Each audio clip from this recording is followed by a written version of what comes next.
Welcome to Name 3 Songs. I'm Sarah Fagan. I'm Jenna Million, and this is a podcast where we discuss feminist issues in music and pop culture, all while empowering fangirls. Because let's be honest, fangirls knew about that band way before you did. And this week's episode is a fun one because it's an interview, but it's the most on-brand interview we've ever done. True. I feel like we've had a lot of on-brand journalist guests before, but when we were pitched this book, which is called Girl on Girl, How Pop Culture Turned a Generation of Women Against Themselves, just the title itself felt like, oh, did somebody sneak into Jenna and my brain in our sleep and write a book based off of every episode we've ever done of this podcast? I was like, obviously we want to talk to this author. Yes. So we are having on Sophie Gilbert, who is a UK-based journalist. She writes mainly for The Atlantic, but she's also a Pulitzer Prize finalist, which is really cool. So the thing that was really interesting about this book was that while there was a lot of talk about musical artists, there also was a lot of conversation about tabloid culture and reality TV, which were on the come up when Sophie was in her teens and going into university. And so the interesting kind of middle ground that we could all kind of talk about is that I grew up as a huge Spice Girls fan when I was 6 or 7 years old. And then Sophie experienced that, but in America, and Sophie experienced them as a teen young adult in England.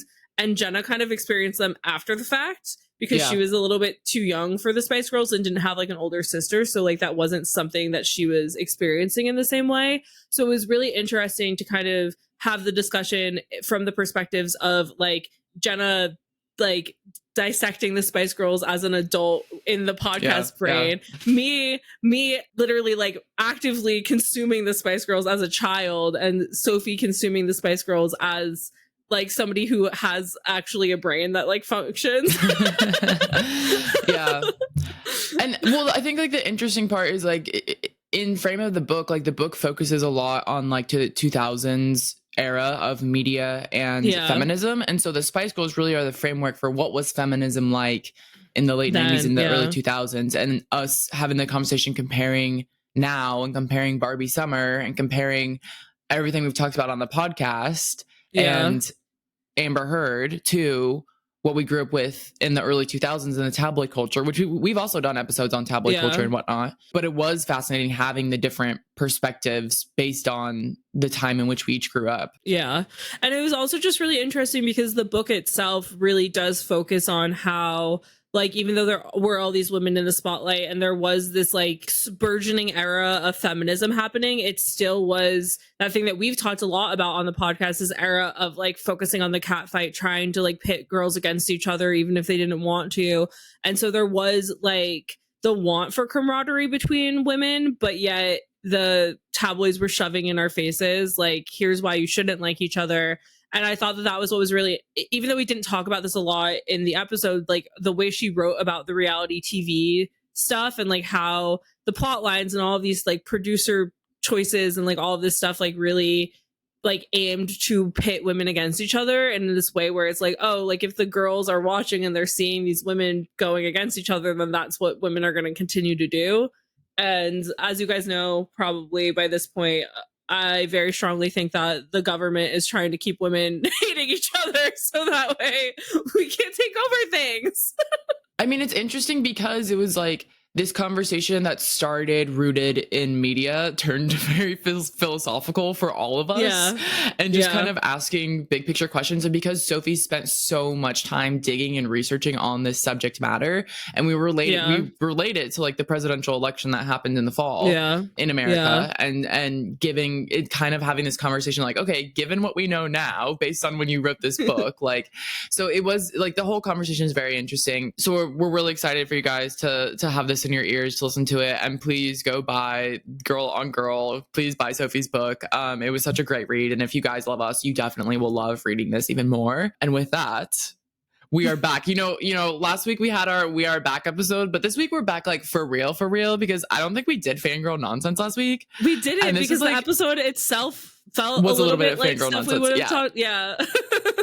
And we had business to go over. So wait, business item number one. subscribe to our Substack if you haven't. It's name3songs.substack.com, because you're going to get updates every single week when we drop episodes. We can all have a little chat together on the subscriber chat. Yeah. You get previews and information on the episodes and the interviews before you get to listen to them. So please, please, please, if y'all love us, please go subscribe on Substack. And we're going to have silly little content like me and Sarah doing guest blogs. But for some silly little content today, I would love to open the door to fangirl nonsense, because we were like sitting here being like, oh, what's going on? And then we're like, wait, we have like 10 things to talk about, because actually, like, there's a lot happening right now. But mostly it's because it's like Glastonbury is happening. So we're seeing what's coming out of Glasto. Yeah. I mean, as we all know, the 1975 headlined Glastonbury, and that is really personal for like... I wish I would have watched the stream. I was not paying attention. People are like, 1975 Glastonbury, and I was like, girl, I don't know what's going on. And I'm there'll be a replay on BBC. Yeah. You can watch it this weekend to celebrate July 4th by being British. True. So true. What better way? But our ancestors. I heard that the live stream was like glitchy and like not great, so I've just been watching TikTok videos, and I'm like, I'll wait to watch this 2-hour thing with somebody that can hold my hand through it. Valid. Because I have seen one too many clips of like Matty Healy with like tears in his eyes, like hugging his bandmates, and like he just looks so healthy. And like he looks like he's looking just, dapper, looking so well dressed, like handling his problems, and he was just like being Matty Healy, and so it's just like really hard to not feel really big feelings about this, because it's like I don't know, it's just that thing where it's like, yeah, I understand he's like kind of a history making moment, but yeah. It's like they've been working so hard to get to this point, and just to see like the response from the British public, because I feel like there have been other bands that I've seen headline Glasto before where like everyone's kind of like, what are you doing here? And it didn't feel like that for a single second of that set that I saw clips of. If y'all want to dig deep, if y'all really want to dig deep on Name 3 Songs history, like probably one of our first 5 episodes was about the 1975, but it was about their early career and how their first album was not respected by any British media. Like NME shit on them, like every publication shit on them. So it's like, to see where they are now, to see people respecting them now, y'all never quit. If you're an artist, never quit. No, literally. It's really, really beautiful and really cool, because now it's like they're indie darlings. They're going to go down in history. I mean, they changed rock music forever, regardless of, like, you can fight me on that if you want. Like, I will win. No, why? Like, that's a true statement. Hello? It's like we wouldn't have the indie pop that we have now without the 1975. Because, again, it's like the 1975 have never called themselves a rock band. They are a pop band. And that is why they've changed rock music forever, because they are a pop band. Standing on business. Period. All right, Sarah Substack coming soon. I mean, I'll do it. What else? We have Paul Mescal making out with Grace Abrams. Yeah, I mean, they've like been dating, which is whatever. I don't know. It's just like funny seeing them together, because I just like still don't really understand Gracie Abrams. But yeah, I mean, like, I'm sure there's other Glastonbury things to say, but I do need to state that Benson Boone is being critically panned by every journalist on every publication, but he did get his sophomore album did debut #2 on the Billboard Top 200 charts. So the general public simply does not care that it's mediocre music at best. Well, I want to like do more research. We were talking about this. I want to do more research on like people like Ed Sheeran who've had such massive support from the GP. And then like what were critics saying them? Because I know like his first album probably got pretty high praises, but it's like Benson Boone has surpassed the need for critical acclaim. But it's then just you have funny. Like, yes, I agree. But the thing is it's like, this is how much like the critics hated Benson Boone, is that the Variety review of this album is Benson Boone wrote his album in only 17 days. And unfortunately it sounds like it. Like that. Oh. That is such a burn. It goes, American Heart makes scattered attempts to capture the cheekiness and cockiness that define Benson's performing image, but ultimately falls short. Interesting. But I just like, it's just really interesting, because like, for me at least, when I listen to music, I'm like, I need the lyrics to have some depth. I need to be able to chew on them. Like, I need there to be like something there, unless it's just a song that I'm like, oh, I'm gonna dance to this, but like I don't dance, so like that's not a thing that is really a thing that I need. I'm like, I need to chew on my lyrics. And so then like Benson Boone like existing like this, like whatever. I'm like, there's clearly not that much thought process going into lyricism if you're writing your album in like 2.5 weeks. I mean, okay, I have not listened to the album, but part of me wants to defend him. So I'm anti your stance, but I have no grounds to stand on. I'll just say okay. that. All right. I just like, I don't know. To me, I'm just like, how good can something be if the whole thing took 17 days to make? I don't, but like, we also don't really have a lot of there. I'm sure there's been plenty of good art and hits and songs that you like that also have been written in very little time. I guess, but it's like every song being written in like one day. It's like, I'm sure that there are like one-off songs that like took like a day or two to write, but a whole album of songs that it's like, there's probably like 14 songs on the album. So it's like, what, could, but also, like, are we misconstruing this? Because usually people come into the studio with demos and with things that they've worked on and then they develop them. So that's not to say that like day one was zero work, like coming in with zero work. He seems like the type of person who would do that. He's like, I've just been practicing my bat flips. I have no comment. I'm done commentating on this. Next. Oh my God. It's so fucking funny. I don't know. I saw on Twitter that apparently Louis Tomlinson liked a Larry Stylinson reel during Glastonbury. What? What was the reel? It's like them doing it. It's like him and Harry in like an interview and there's like text over it or something. I don't know. I search on Twitter like Louis Tomlinson liking Larry reel. Okay. But the fans are just like, oh, he's in his like glamping tent with Zara Larson from Love Island, his fake girlfriend, just giggling and liking Larry Stylinson reels. Like, that's so fucking funny. I'm like, maybe it's just. I'm so happy for your joy right now. Maybe it's his social media manager. I don't know. So yeah, so that was like literal absolute fangirl nonsense because whoever knows who was on a celebrity's Instagram. I just thought it was funny seeing people talking about Larry Stylinson in the year 2025 and being like, ooh, some things never change. Louis on his Some love never dies. Some love is forever. Take that how you want. But the festival in and of itself looked like generally such a good time. Like I like think I'm a festival girl and then I show up at a festival and I'm like, I would like to be home immediately, mostly because of how much chicken tenders cost, but that's just a me problem.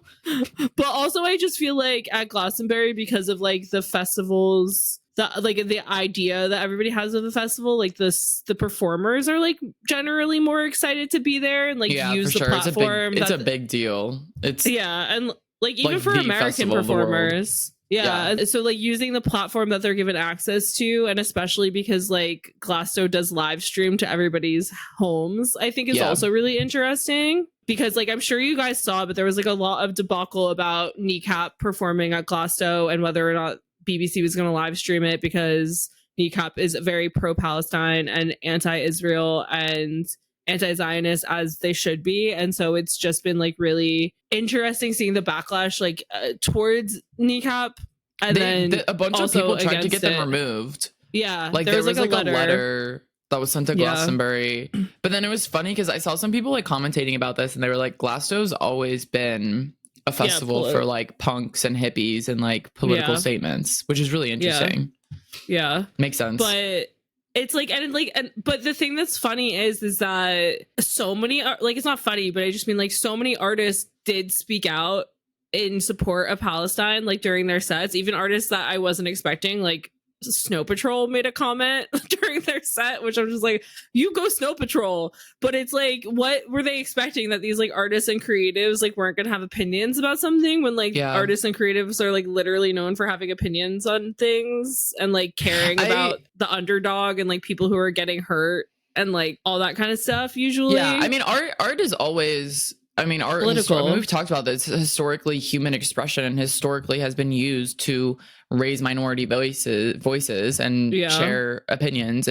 But I saw I saw a video of Emil and the Sniffers talking on stage, and apparently the singer Amy, like apparently she's been saying things like every night of tour and just like speaking out. But I thought like everything she said on stage at Glasgow was really good, because she was even saying like, she's like, we're from Australia, and like in Australia people really don't want to talk about it, and they don't want to talk about it because a lot of white Australians are descendants of colonizers and like all that stuff. And it was really funny because she was like, I didn't write anything down, I just wanted to speak from my heart, so this isn't going to be very poetic, but, and it's just really funny because it's like, but that's like true, that's real, that's how you're feeling in the moment. So it was cool to see like how many people were, and I saw a video of Kneecap's like stage, and there were so many people waving like Palestine flags. So very cool. No, it's really interesting because like the solidarity between like Ireland and Palestine is like very much there, and so I feel like that's like makes sense too. But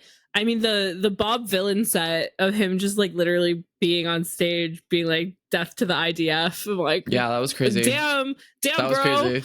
You thought you were going to censor Free Palestine? I got a new one for you. That was crazy. He's like, and this one rhymes. yeah. He's like, y'all heard this one? Let's chant together.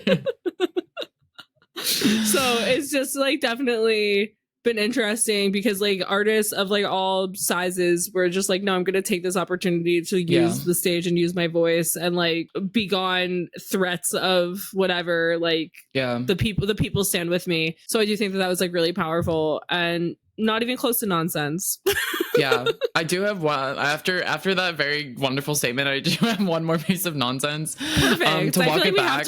We have to round it up with some Jenna nonsense because this has been me giggling a lot, and I need some of you giggling a lot. Lorde existing right now should be studied. Lorde existing right now should be studied. Real. As her album drops, there's many conversations happening, but what I saw the other day on TikTok, I was scrolling, and Casey Hill, who is like a indie rock pop artist, singer-songwriter, indie pop artist, I'll put in that frame, made this TikTok that was like using the Lorde sound that was like the let's give it up for the man of the year, and Casey's like clapping along, and then the text is like, oh yes, let's give it up for the man who ended a 6.5-year relationship to start a new relationship with somebody he was recording with. And I was like, what is going on here? And then I did more research in the comment section and it's producer Jimmy Stack who worked with Lorde on this record, and Casey Hill is talking about it. So allegedly Casey Hill was dating Jimmy Stack for 6.5 years. He starts working on this project with Lorde. Suddenly, they are no longer together, and instead he is publicly dating Lorde. And Sarah's sitting on so much information right now. This is just so funny to me because it's like, I love when like I get to and Casey Hill's like, fuck it, I'm talking about this. It's weird that it happened once, but it's even weirder that it happened twice. Because and if anybody pays attention to pop culture lore, they know of the PowerPoint, which is about Jack Antonoff and Lorde and the creation of melodrama, and how Jack Antonoff just so happened to end his very long-term relationship with Lena Dunham during the making of this album. And there was like this one live performance, I can't remember if it was like the Grammys or like what thing it was, but there's this performance where Jack Antonoff is like playing the piano and Lorde is singing, and then at some point they both go sit on the stage, and the way they are sitting on the stage is so aggressively intimate, and it's like, that is a girl that's in love with a man, and a man that is like, I fucked her too good. I need to leave the situation.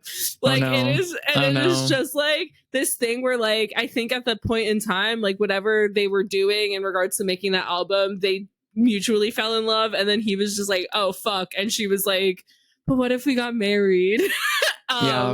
Is the vibe. If you guys have never seen the PowerPoint, it will be linked on our Substack, so you will have I learned about the PowerPoint to the PowerPoint 2 days ago. It is like 33 pages long. It is a gift. It is a blessing for any pop culture head out there.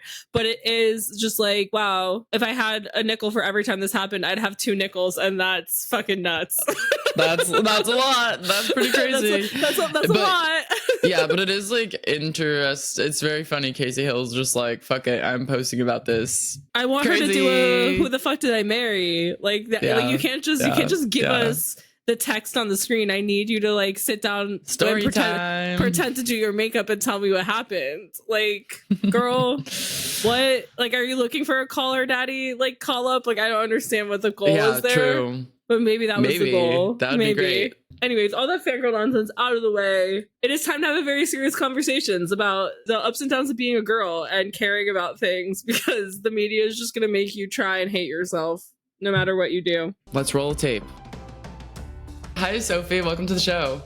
Hi, thank you so much for having me. I'm so excited to be here. Your book really aligns with everything that we have talked about on the podcast, so it kind of felt a bit like kismet when we got the pitch for this, and I was like, wow, this is something really important. I think especially right now with everything that's been going on, especially in America and politics and everything, and where it feels like women might be going, because Jenna and I were talking before we started recording, and I was just saying how when we first started the podcast, it felt like talking about all of these things in regards to like artists that girls liked and them being like treated poorly, and female artists being treated poorly, and all these things were like more so learning experiences, and that we were heading in like a more positive direction. And now it kind of feels like, oh, maybe we've just been fooling ourselves this whole time, which I feel like was kind of an ongoing theme as well that I was picking up on in the book, in regards to the fact of like, oh, like we kept having these moments that like felt real but like maybe weren't. And so I'm curious for you, now that you've finished the book and everything has kind of occurred politically speaking, especially in America, since that's where Jenna and I are based, like how do you feel in regards to like where feminism is going, and if there is even space for this really anymore now that you've finished the book and where we're at? I mean, it's really wild, right? Like thinking about the cycles of progress and backlash, and so much has happened in the last 10 years alone. That's just been, it really does give you whiplash, because you're just like, what? Ducking your head back and forth. Like I remember, I think this is in the book, but I really remember in 2016 talking to my boss about Hillary Clinton being elected, presuming that she would be, and saying like, you don't understand. My boss was a man, being like, you don't understand. It will change things to have a woman in the most powerful position in the world. It will change the world, because suddenly people will understand that women can have power, they can wield power. And he was like, and then obviously that didn't happen. And what happened after was a sort of complete repudiation of the idea that women should have power. And then Me Too happened, and that felt like a wild swing in the other direction, because suddenly women were getting the chance to really tell their narratives, own their own stories, and sort of confront the misogyny of the administration. And then whatever the last year has brought, I mean, it's hard to take it all in, because there's so much that's manifestly awful. I mean, I do think these swings are inevitable. I think there is something about social media, about the internet, about the way that we all live now, that is like magnifying the extremity of the swings, if that makes sense. Like you're seeing really virulent misogyny, and you're seeing right now like the breakdown of some fairly fundamental American institutions. And my hope, I don't know if this will happen, but my hope is if things swing back the other way, then maybe we'll get to rebuild in a way that will be more equitable, more just, more like progressive for the future. Maybe that's naive of me, but if you look at the patterns, it's not beyond the realm of thought, I think. It's so interesting just to like think about everything, because I think about like the little wins that we've had and the things that we've celebrated, and even just like thinking about like the Amber Heard and Johnny Depp trial, and how during that everybody was like, for some reason, very on the side of Johnny Depp. And then it seemed like after the fact, and like once we were given more information and everything along those lines, people were like, oh, maybe we were wrong, like maybe this. And it's like, it's always so interesting watching people acknowledge their own internalized misogyny in that regard, and like how afraid of like feminism I feel like some people are, because they're just like, well, I know this man and I trust this man and this is what I'm programmed to like understand. And so I feel similarly, where it's that thing where it's like, oh, like we've seen countries rebuild and fix themselves and like move forward time and time again. And we've even seen in real time, like people change their minds or change their opinions on like the quote unquote like evil woman in media kind of idea. And so I find that like very intriguing to think about in regards to like not going into panic when we think about everything that's going on. Because I guess also it's like growing up with all of this stuff, like we've all experienced that moment where we're just like, we're given hope and then we're like, maybe we don't have hope. And so I'm also curious for you, like, if you remember growing up with like tabloid culture and this reality TV and like all these things that you discussed in your book, like if there was a moment on both sides that you recall where you were like, oh, women are like the first time you realized like, oh, women are like hated, like what that experience was like for you. I do remember. I just wanted to, before I get into that, I wanted to go back to the idea of Blake Lively, because what you said is so like, I think the theme throughout my book, I think, is like media making us susceptible to women hating, even to like women hating women. And you can see it in reality television. You can see it in movies in the 90s. You can see it in fashion. You can see it in every single form of media. And then recently we've seen it in like organized TikTok campaigns. And I think Amber Heard was vulnerable because she was the first person that had ever really been weaponized against to that extent. But the difference now with someone like Blake Lively is that we're a little bit more skeptical. And I think we're aware of how media is being used to manipulate us. And hopefully that's a positive sign. The Blake Lively thing is so interesting too, because it's like, I would have thought that less people would be against her than they are. But because she is kind of always been slightly unlikable, it's making people be like, oh, you give like, because I don't know, like I love Gossip Girl, but I feel like Blake Lively, whenever she did interviews or whatever, it's always like, oh, she probably wouldn't have liked me in high school, was like the vibe, but I didn't care because I was like, Blake Lively's beautiful and a great actress, it doesn't matter. But it's interesting seeing how like that has affected people's mindsets in regards to how they're reacting to her now, because I'm like, guys, something bad happened, like be so for real. There's a real like theme of the women that we tend to dislike are the ones who are too perfect, and it's funny because as women we're told to like, we're imbued with all these perfectionist tendencies regarding like our physical selves, our everything, like our jobs, our studies, and then the ones who really succeed at the project of like self-perfection are the ones we can't stand because it's so annoying. Like I'm thinking of like Gwyneth Paltrow, even like Meghan Markle a little bit. The ones who get the most flack are the ones who are like really, really good at presenting themselves as flawless in the right way. Well, I think, and also there's an element of them having a platform and them having something to say. Because I'm just thinking about Dua Lipa. And like, I don't want to say she's never faced criticism, but on a large scale, she's never faced criticism. She's largely viewed as perfect. Like everyone adores her. And the crazy thing is she literally has a podcast where she like interviewed Bernie Sanders when he was running for president. Like she has a podcast where she asks difficult questions and no one seems to care. Yeah. She has a book club. She does like very erudite books.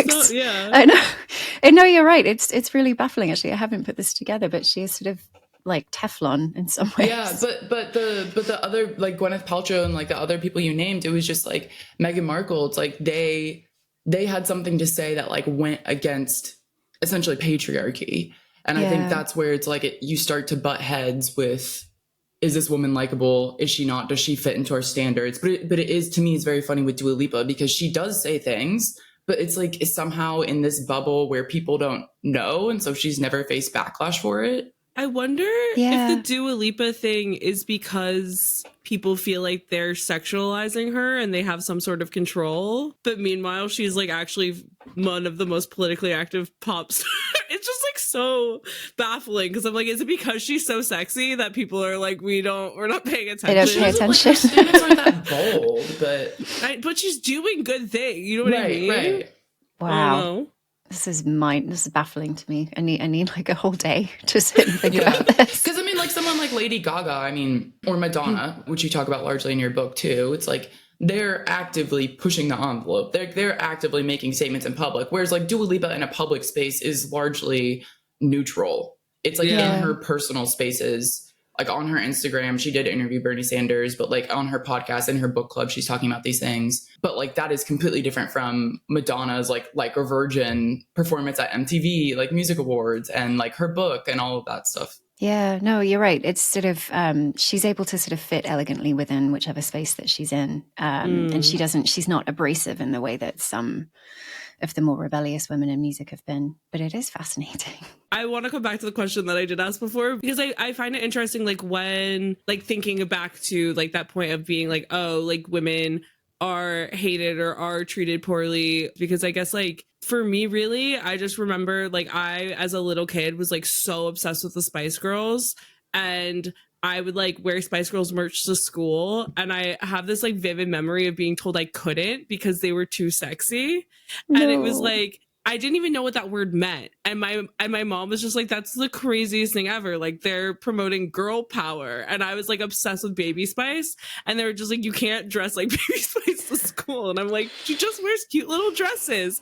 I don't understand what the problem is. And so like at that point I was like, oh, like girls can't just like be what they want to be. And that was like the first time for me, like when I was like really little. I'm sure there was something when I was older, but like that really stands out to me of like remembering that. Yeah, so I really remember this moment, and for me it was much later, because I went to this like very ambitious all girls high school where we were really told like you can be anything you want to be. You can be like, it was kind of like Barbie, like you can be an astronaut, you can be a doctor, girls, you can be scientists. Like, so we were really like, we were sort of drilled with these ideas of our own potential, but none of that mattered to us. What was much more important was like being sexy, being cute, like being the vision of femininity that we saw all around us in media. And I worked in restaurants basically from the age of 17 to 24. And I think was sexually harassed the whole time, all day long by everyone. It was just the time. And I remember when I was 22, I went into a bookstore in London and I found a copy of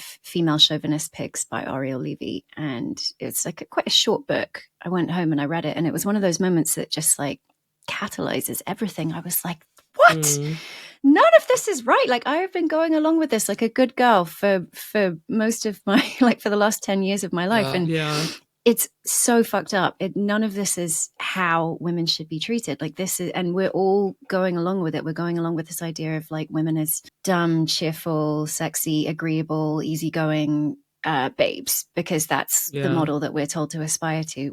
And the point of the book for me was like trying to unpack why we were so easily persuaded of that, of trying to be a part of that trope. It's so confusing because like something that Jenna and I have talked a lot about on the podcast is like the Madonna whore kind of trope of like you can't be too sexy, but you can't be too demure, and like you have to be comfortable and confident, but like if you're too confident, then oh no, like you're a problem. And there's just like no winning in any of these situations. And it's like really interesting also because in the intro to the book you mentioned that Rolling Stone interview with Britney Spears where the the author felt the need to acknowledge her ample chest, and like this is something that Jenna and I bring up time and time again because it's just so insane how men in journalism have continued to this day to explain women, because there was even like more recently, like still in the 2010s, but like more recently, like a Lana Del Rey thing where like the journalist explained Lana coming down to like greet him from her house or something, and it was something about her like doe eyes and like the way that she dressed, and it was like making this grown adult woman into like a Lolita character, which I know is part of Lana's thing, but it's like when a man is doing it instead of like Lana making it her thing, it felt inappropriate and uncalled for. And so those things are always so interesting because it's like at the end of the day, no matter how talented you are, no matter how many millions of records you're selling or how many people are interested in you, or even with Britney Spears, when it's like a lot of your fan base is like underage girls, the men who are getting to spend an exuberant amount of time with you to get to know you, to write an expose or long read article, whatever, are still just going to sexualize you at any moment that they can. And so it's just like so crazy because like even like there's very few times that you read an article about a man where like they're sexualized more than like they're talked about as a person. Yeah. And so it's like you're told from a young age when your parent even just like buys you a magazine because they're like, oh, your favorite artist is on the cover of this. Like, here, you can learn something about them. And it's like the whole interview, they're being sexualized by the person who's supposed to be there to respect them and get to know them is so interesting to me. And I'm just like, I don't even know how people like unpack that because I still haven't unpacked it properly. I could do a whole other book, I think, that is just unpacking really creepy profiles in men's magazines from the 90s and 2000s, because there's that Britney, which, by the way, I think she was 16 or 17 when the interview took place. And then there's one with Lindsay Lohan, I think in 2004 with Rolling Stone, where she's just turned 18. And the interviewer like has a good long interlude about whether he thinks her breasts are real, and he like says he tries to he gives her a hug, and he like gives her a subtle like sizing up. And then there's like Esquire, I think in the 90s, had this column in their Women We Love issue that was like women we're willing to wait for. And it was underage stars who they wanted to have sex with, but not till they turned 18, guys. And it was like 13-year-old women, like not women. You can't be a woman when you're 13-year-old girls like Kirsten Dunst and Natalie Portman, who were being like creeped over in mainstream media. And what that does, I think, to you as the reader, if you're a woman, is to really make you see yourself through that lens, I think. And that's the sort of the part of what I really wanted to unpack regarding my own feelings toward the era, but also more generally, like what it did to all of us. I think it's that thing of, I mean, you said like from even going to like an all girls school, it's like, oh, you can be anything, but it's like, oh, but the media is telling us that we're going to be valued for our looks and we're going to be valued for our bodies. So it's like these extreme mixed messages of wanting in a I guess like a social economic standpoint, like seemingly wanting to empower women, but then in a media standpoint, not doing so at all. And then in the larger political cultural sphere, also generally not doing so at all. But I think it's interesting how with the Spice Girls, like it was so, and actually I'm curious about drawing parallels with this with Barbie that just happened a few summers ago, because it was so like the Spice Girls was such a big moment. And for a lot of women, it was kind of an or for women now who were young girls when that happened, it was like an empowering awakening moment. But like, as you make the point in your book, it's like, it didn't really do anything. Like it was all just tied to consumerism. And it was like, we don't have to do anything actually, like we don't have to do anything in government or politics or social society, because look, we have girl power. And if you buy your way into girl power, everything is fine. It's crazy. I mean, the Spice Girls are really like the defining post-feminist band, I think, because earlier in the 90s, this is obviously in the book, but like earlier in the 90s, you had girl power being coined as a riot girl statement. It was like and it was part of a movement that was very much about specific activism, like wanting more space for women at punk shows, but also wanting freedom from sexual violence, like wanting women to have places where they could be safe, where they could be creative, where they could make music. There was a point to girl power. It was part of a very kind of ferocious and not super appealing to brands movement. And then that was sort of, to me at least, very associated with third wave feminism. And then the Spice Girls come along and they're just so intoxicating, right? Like they're so fun. I remember them so well, just being enthralled to this like bubblegum, vibrant dynamism. Like someone sent me a video today of Donald Trump and Vladimir Putin for some reason, like photoshopped to be singing Wannabe together. And I was like, I hate these people, but this beat is incredible. Like the songs are just so good. And it's so fun, but they sort of completely transformed the meaning of girl power from a statement that was really demanding something to one that was just about the freedom to go out and spend money and be sexy and flirt and like dance. And it was much more of a kind of passive. This is so complicated and nuanced, and there's no like one answer to this, but I'm just curious, like through all your research and everything you've done, like how do you see in terms of positive or negative, which again, has to be a spectrum. How do you see that shift from it being sort of the political riot girl thing to a very Spice Girls consumerism? Where does this lie in terms of positive, negative? Because it's like it did empower a lot of young girls who then became adults who then did great things, but also it was the watering down and diluting of something that was actual like political resistance. Well, I think also just before you answer, Sophie, like, because Jenna, you didn't really like grow up with the Spice Girls. No, right? I don't have a lot of memories of Spice Girls. Yeah, because like for me at least, it's like I think that I was young enough that the message to me was not capitalism or consumerism. It was just like girls can be whatever they want to be, and that there was 5 girls in the band and each one of them had their own personalities and they could still all be friends and like all those things. And so I think it's this interesting thing where I could see if I was the version of me that I am today. And I was like 16 when the Spice Girls was a thing, like viscerally being annoyed by the Spice Girls, because I would also be like, oh, Riot Girl did this correctly. What are you guys doing? But as like a 7-year-old, I was like, no, I can be friends with every type of girl that exists, and we're gonna do girl power.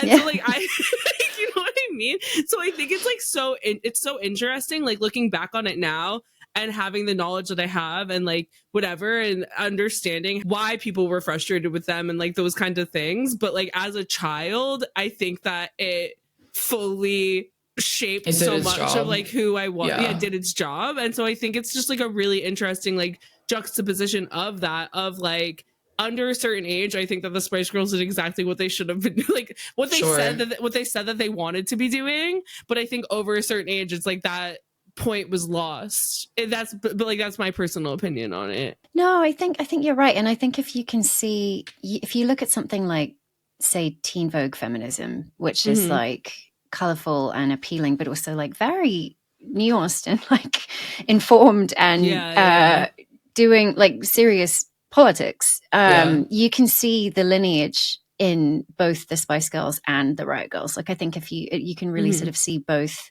kinds of feminism informing like modern iterations of the movement that are more savvy about what people want, but also savvy about what people need, if that makes sense. Like it's ambitious in terms of its ideologies, but it's also like, I don't know, it's fun, it's enticing. I just think in context of like the Barbie movie, that felt like such a huge thing for several months on end, that felt really positive. And it felt like, and not even terms of like, obviously we know now what the political backlash from that was, which Sarah, I feel like we did an end of year episode where we were like, we're kind of scared to see how things swing back after Barbie, because it's usually like one step forward, two steps back. And I think we literally talked about, we're scared to see how it swings back. We did. But I digress. But at the time, it was like, I think it felt good because it felt like we hadn't had this conversation on that scale in such a long time where women's voices mattered. Yeah, I think that's a huge part of it. I also think, like, for me at least, what felt really good was like we kind of get alienated from the idea of sisterhood and what it means to feel connection as part of a movement of women. But I remember like going to see Barbie. I don't know. I mean, I liked Barbies as a kid. I didn't have a particular attachment to them, but right after Roe v. Wade, I remember just seeing all these other women in pink and being like, okay, there's a lot of us. Like maybe there's more of us than I thought. Maybe we can do something with this. It just felt a little bit like maybe we could be united to come to sort of fight for something. Because we were visually finding a sense of community, if that makes sense. Yeah. And I think the Spice Girls did that too. Like it was the same sense of like sisterhood that you were just talking about. Sarah. Yeah. It's just that thing where it's like all of these moments do their job in a way where like women do feel more connected to each other or more seen or heard or whatever. But then it's like men, especially men in power, get scared and then use it against us. And so it's just this like terrifyingly frustrating cycle of like like Jenna said, it's like that thing of like any step forward we take, people are shoving us back. It's like they're holding the door against us. And it's like, it's very scary. And I also just think about, because I was talking to my parents about this the other day, about like, why it feels like we're just never going to get a female president, even though like every other country has had women in charge. But I was like, the glass cliff is a thing though. I was like, specifically, it's like not like Theresa May was a good prime minister, but it's like they put a woman in charge when they see things are starting to go poorly in order to then blame it on her. And so it's like these things of like that could be a villain regardless, but because of the situations that they teed up for her, she's now a worse villain in regards to like politics or whatever. Even in pop culture, I think it's like these moments of like, oh, we're gonna like uplift these specific women, but then as soon as we can, we'll make them a villain, which I also find is like a very interesting trope, because there are genuine like villainous women a la the Kardashians, where it's like I don't know how they became in charge of what everybody's body looks like, but apparently they did at some point. Someone assigned them that job. And it's like they're real villains, and yet we'll have these things where it's like, oh, like Blake Lively's the villain, or like Amber Heard's the villain, or whatever. And so I'm curious of like what your take is on that, like when kind of like society picks and chooses who the bad guy is, when it's like we shouldn't be viewing them as like the bad guy. Do you know what I mean? Does that make sense? Yeah, no, it does. I mean, my dream is for a season of The Bachelor where like one of the contestants is secretly organizing the other women behind the Bachelor's back, and then they all like, I don't know, they all wake up and they turn on him. Okay. Like, turn on the man. There was a season, this is going to sound so insane, but there was a season of The Bachelor, and I think it was like The Bachelor New Zealand. Ooh. And all of the girl, I think it was like maybe the first season of the show, so like nobody clearly really knew what they were doing yet. But I was so obsessed with the season of the show because the girls all liked each other kind of more than they liked The Bachelor. Oh my god, and so then crazy. And so like when the girl who won, like they're still together, they have like 2 kids. I like still follow these people on Instagram because it was the craziest thing ever. But all of the women are like still friends, and it was like so really, this guy's kind of the worst. Let's just be friends. But that's the thing. It was like he was great, and that was the issue. That was like the quote unquote issue, was that he was just like such a good guy that they all just were like, oh, this is like a very good man. I would be happy with any of us winning. And there was like even a girl that like went all the way, I think, to like the final 4 or 5, just because they were like, him and her were like best friends. And he was like, I'm just gonna keep you around because I like hanging out with you. And it was like it was the craziest season of TV I've ever watched in my life.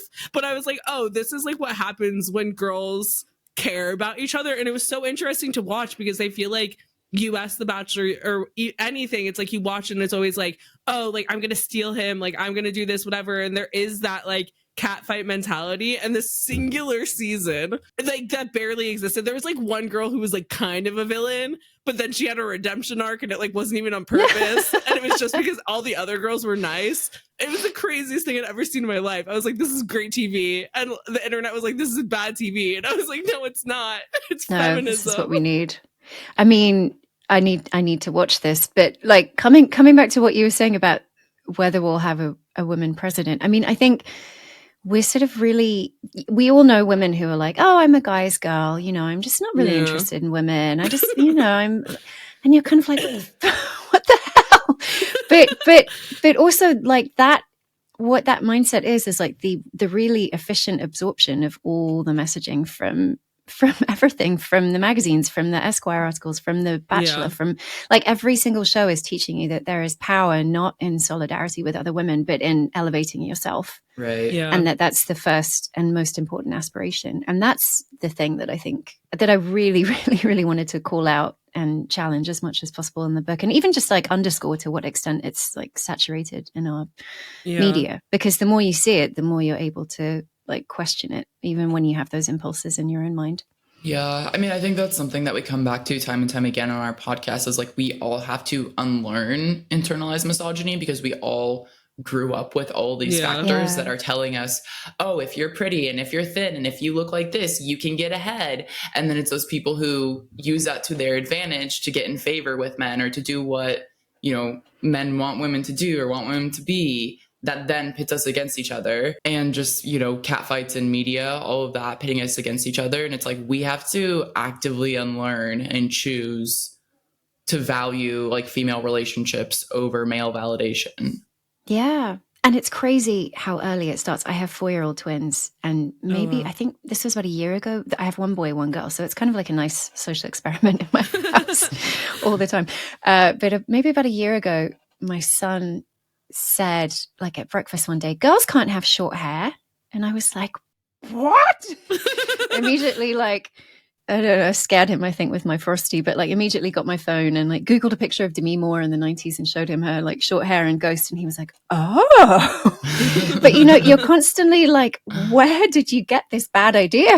Yeah. And there's so much that they just kind of, that people, that children just sort of pick up. And that talking about unlearning, like it's the project of a lifetime, I think, because there's so much to be unlearned and it starts so early. Yeah. Coming back to this thought of, you know, the Barbie movie and like bringing women together. And this was like a few years back. It might have been 2021. I can't remember if this was after COVID or not. I think it was after COVID. I went to like a rally. I was living in Texas. Texas historically is not nice for women's reproductive rights. And I had gone to a rally in Austin at the state capitol. And it was like, when you go to protests in person or rallies or anything of that sort, it is very empowering to feel like you were there with other people and you're all fighting for the same cause. And I think, you know, that's something you mentioned with the Barbie movie of being like, oh, we're all wearing pink, or like we're all doing this. And it's kind of like that visual identifier of knowing like you're not alone in this fight. But I think like in this digital age, I feel like social media, it's both good and bad, right? In terms of activism, because it connects you to people with ideas that you maybe hadn't considered, or opens your brain to new trains of thought, or feeling like there's someone you can follow who is a thought leader in terms of activism. But I think it's also very isolating in terms of feeling like we are alone in the fight, and like not being able to be in person with people unless you choose to do so.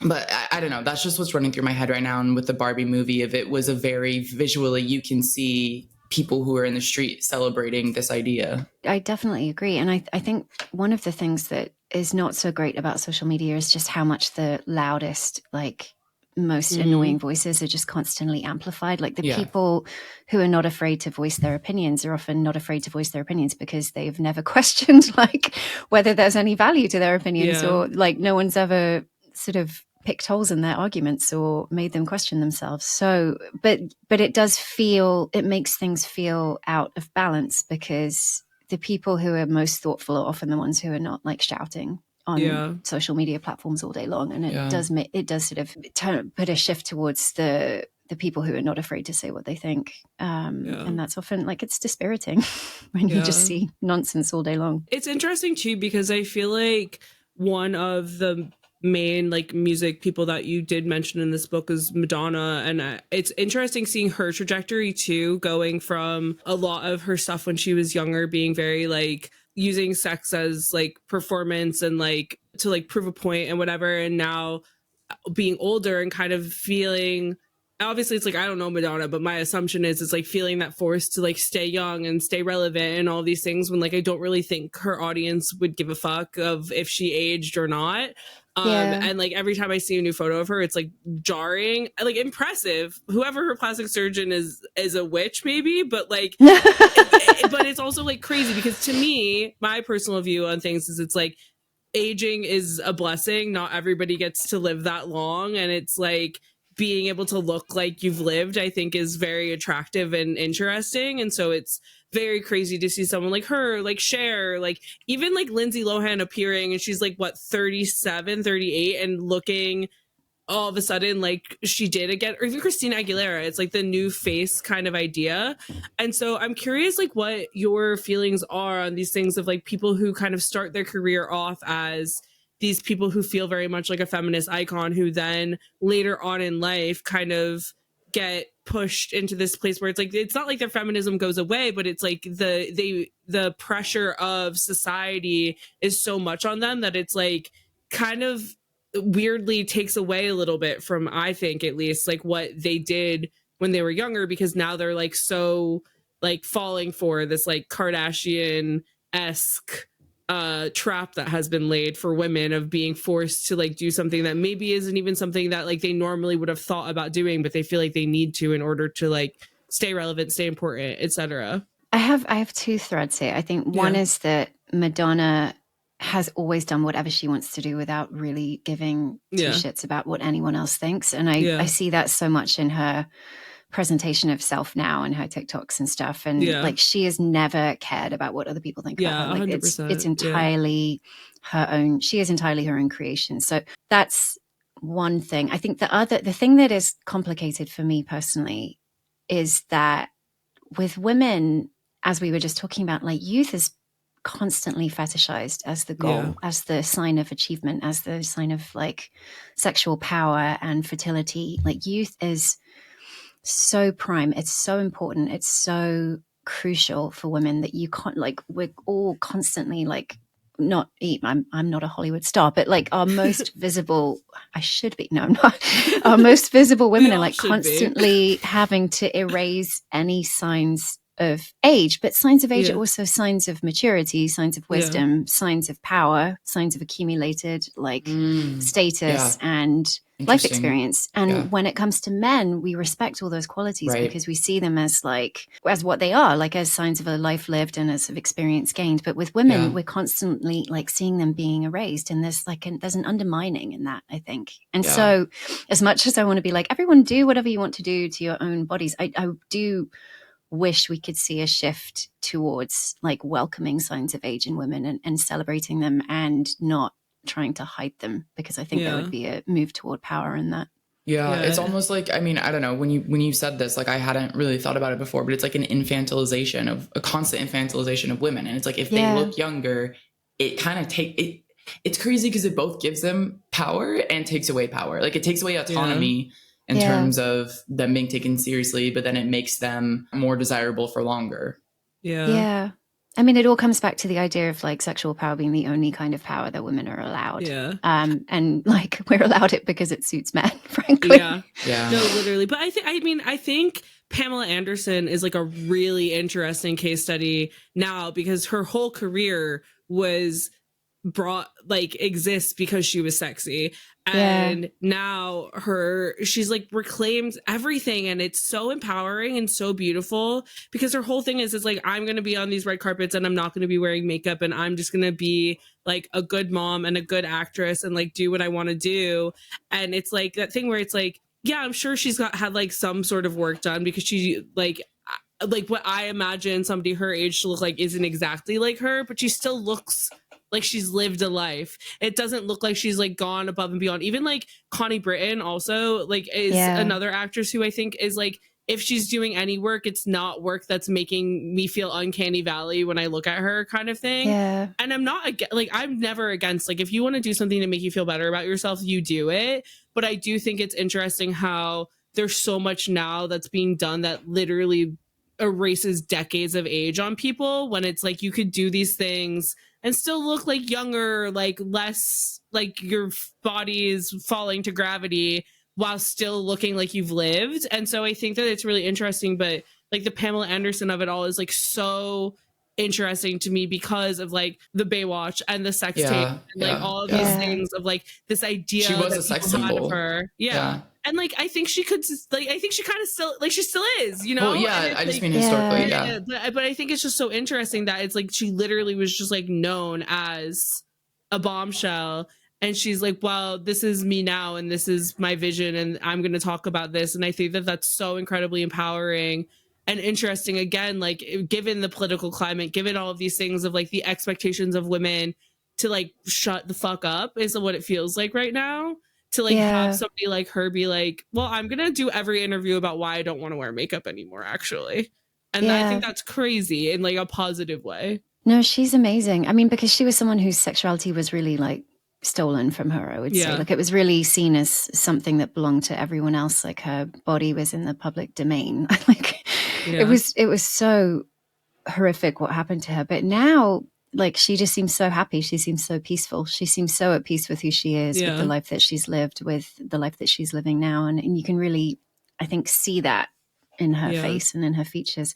But it's funny because I just finished a piece for The Atlantic like a couple hours ago about how there's something about AI imagery right now that is making me like uneasy every time I see faces that are so clearly tweaked, like that uncanny valley effect you guys just mentioned. But it also conversely like makes me appreciate so much more a face that is like recognizably flawed and human. Like I know there's been all this discourse about Amy Lou Wood's teeth, but when you see someone who is as beautiful as she is and they have something about them that is like manifestly not perfect, even though I'm sure millions of people have told her to fix it, it feels like such a, I don't know, it just feels like such a relief to see someone look like a human.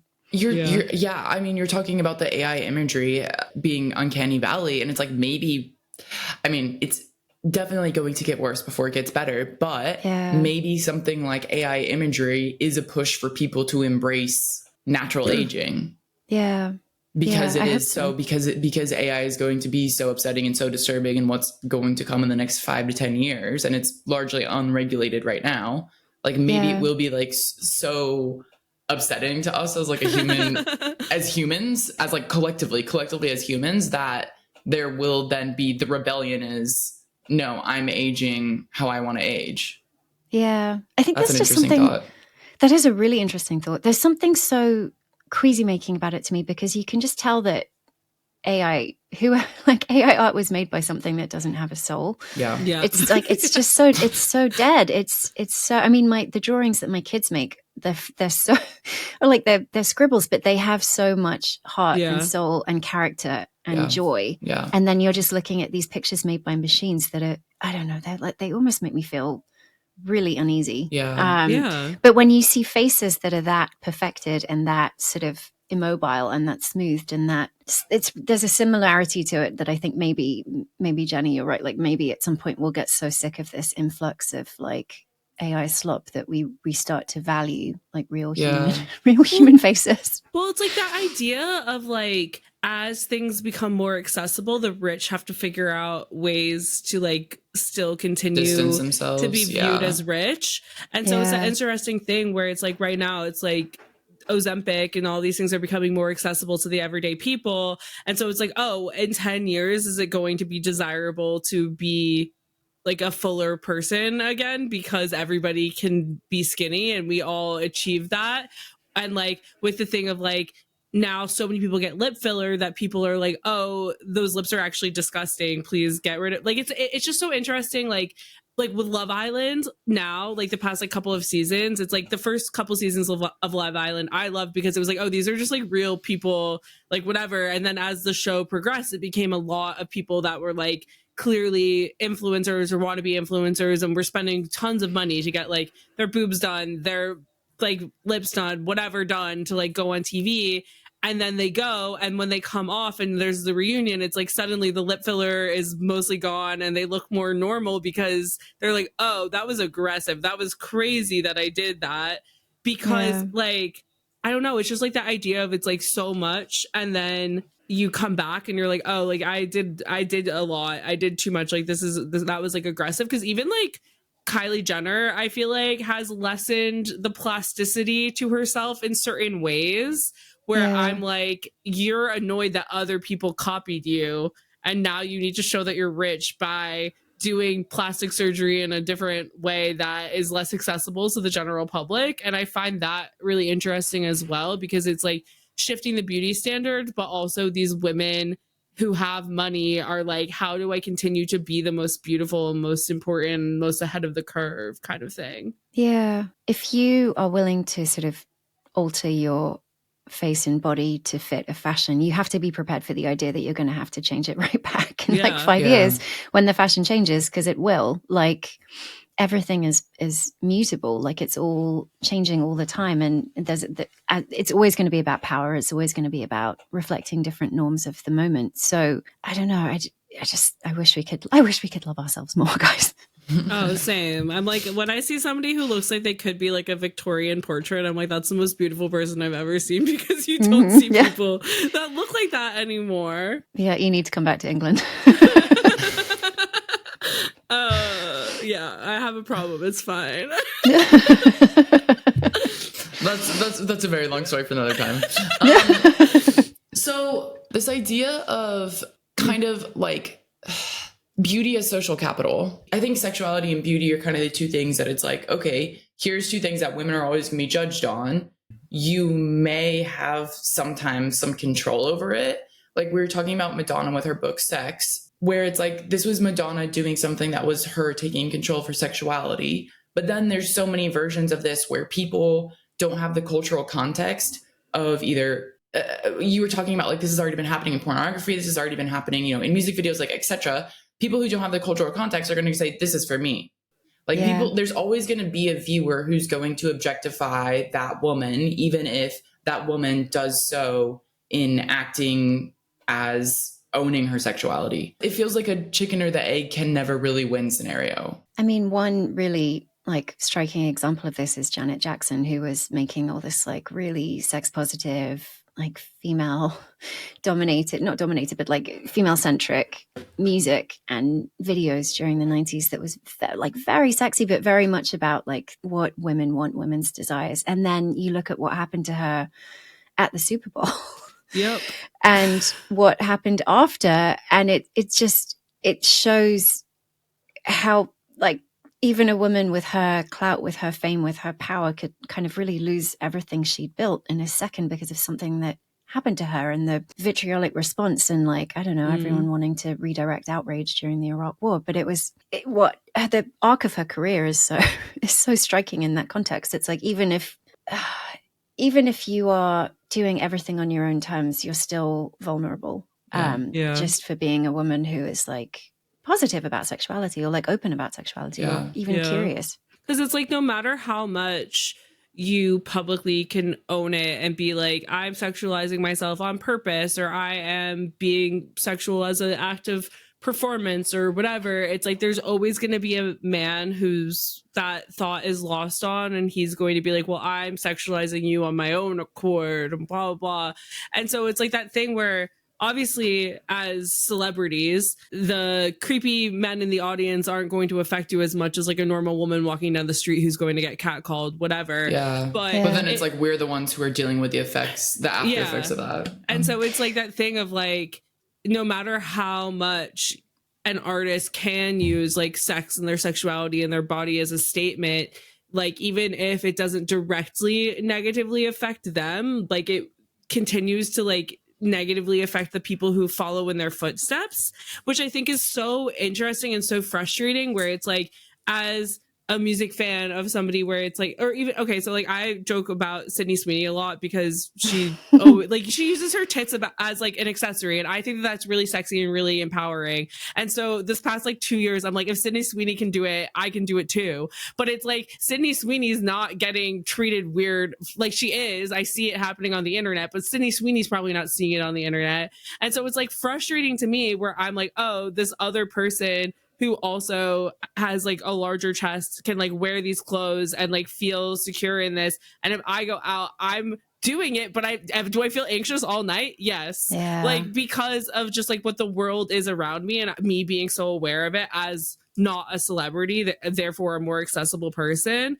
And so it's just interesting in the ways that like these women empowering themselves are doing, like, I don't even think she's thinking about this, but like that's how I'm viewing it. But it's like these women doing things that seem empowering to us normal people, and therefore affecting how we dress or what we do, can like in so many ways like negatively affect us. It's just so interesting because it's like, no, this is an act of empowerment and something I should be able to do with my body. But because men have no self-control, it's like it still gets treated as like a weird situation.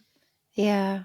I mean, first thing is that I'm sure Sydney Sweeney gets an insane amount of weirdness online because she seems to make people completely crazy. The second is like, this is why I love Chappell Roan so much, because she's so like, everything in her music is like sexy and about sex and about desire and about passion, but it's not for men. Like, it's not for men at all. It's weird. It's like, it's sort of playful. It's so creative. It's so artistic, but none of it is for men. And they know that they are being excluded from this, like, this vision of sexuality. And it's so interesting. I don't know that I can remember seeing something like this before that's so popular in the mainstream, but also like so female centric. It's really fascinating. Do you remember the blog Man Repeller? Yes.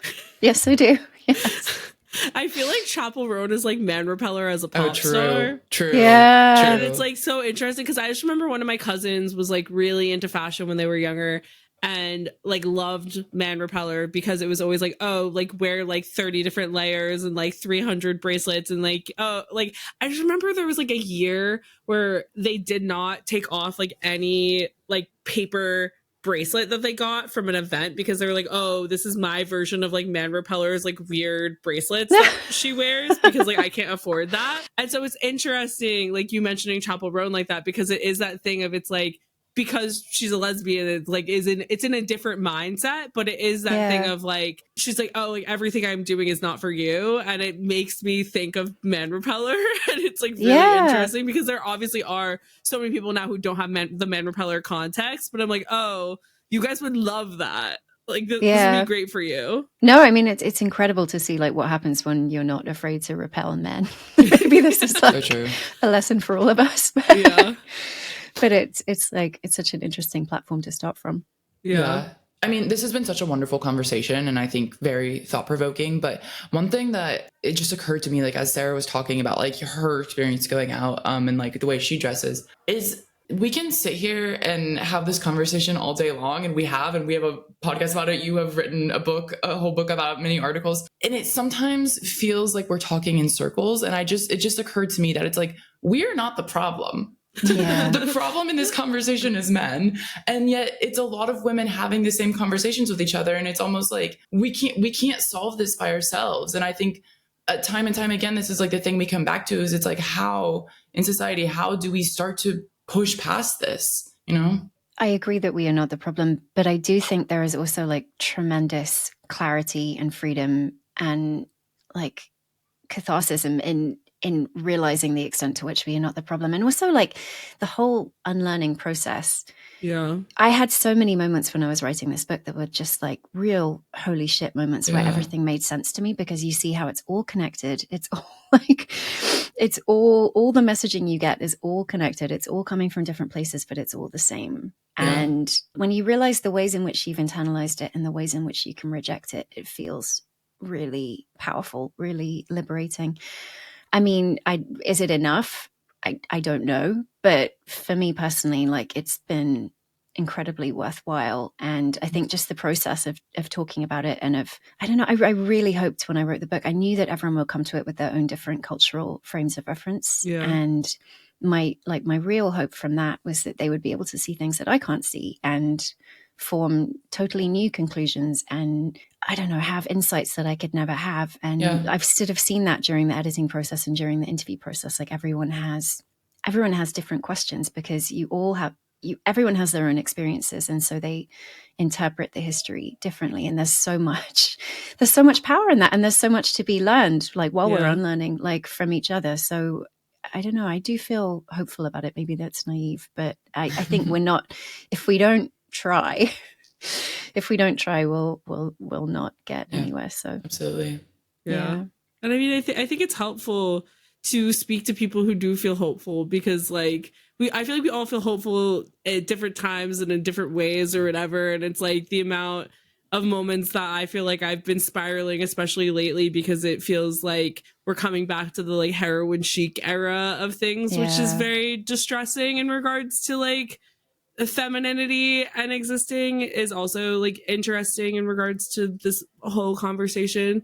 But yeah, I mean, it's just always so cool and enlightening to like read books like this and have discussions with people like you and like hear other viewpoints, because it's like we were growing up in like separate eras but like experiencing the same things because of like how close yet far in age apart we are, kind of thing. And so I feel like that's also interesting in regards to like the Spice Girls conversation we had earlier and all of that. And so it's like getting those different perspectives on these pop culture moments that affect people in different ways because of like how old they were when they experienced them and all of that stuff, I think is so beautiful and interesting, and just proves that like, yeah, while getting men involved in the conversation is helpful, I think us all learning from each other as women is just as helpful and impactful and can make a difference if we like keep doing it properly.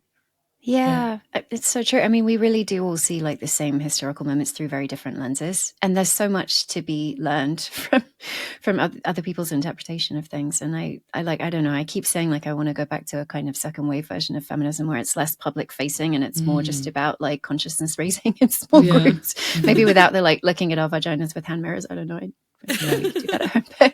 But you know what I mean, like sort of starting small and seeing where that goes, because I don't know, maybe change will help. But it's been really great to talk about the book, and I'm so interested in both your perspectives, and I feel like I've learned a lot. Yes. Thank you so much, Sophie. This has been a beautiful conversation. We're very excited for your book to be out in the world. I know a lot of our listeners are really, really, really going to love it. It's great work. So thank you so much for joining us. Oh, thank you so much for having me. It was such a pleasure. I really, really enjoyed it. I love when esoteric conversations come from a book about media literacy. I love when we accidentally do therapy. I love when we have group therapy on this podcast. I love when we leave it. It's just like, I was surprised by how much. Yeah, I was surprised by how much we, like, how deep that conversation was. And, like, I feel like we all needed it and, like, opened our eyes in new ways. Well, I think it's just, like, you write something from, and even, like, for us, it's like we do a bunch of research and we talk about something. And then after we talk about it, you and I, like, continue the conversation later. And so it's that thing where it's like book club. Yeah, no, literally. And so it's just like, oh, okay, like, you're doing all this work and you're, like, discussing it with your peers and, like, your editors and whoever. And then you, like, come back to it later with, like, new people and new perspectives, or even the same people and new perspectives because you've, like, reread it a million times or re-listened to the podcast a million times or whatever. And now it's just like, oh, I'm having these, like, new personal realizations, because even though we are having, like, personal conversations, we're trying to do it from, like, an educated space. So then later, when we have the you and me conversation about what we just talked about for, like, everyone, it's like, oh shit, so many new thoughts, so many new feelings. I do think we need to study Dua Lipa Vacanza political mystery, like, phenomenon. I just think that's for somebody, later. But somebody deeply needs to really support us and get us a connect to Dua Lipa, because I think that the three of us would have a really good time. I love her so much. I mean, same. Like, would fight a war for Dua Lipa. And that's why no one cares that she talks about politics. Anyways, you can find out all this information on our Substack. Yeah, so you can get access to buying the book, Dua Lipa's podcast, the Lorde PDF, like, all of these beautiful, wonderful things that we talked about today. Like Jenna said, if you subscribe to our Substack, and if you have any thoughts or feelings that you'd like to share with us, you can either go to the chat on Substack, or if you have any personal qualms or feelings you would like to share with us in our DMs, I am at Sarah_Fagan and Jenna is at Jenna_Million. And so with all of that, thanks for joining us this week on Name 3 Songs. And until next time, never let anyone make you feel bad about your favorite band. And remember, you're never too cool to listen to Harry Styles. Don't forget to subscribe to be notified when each episode comes out, and leave us a 5-star review. They really help. If you want to find out more about any of the sources we referenced in this episode, you can visit name3songs.substack.com.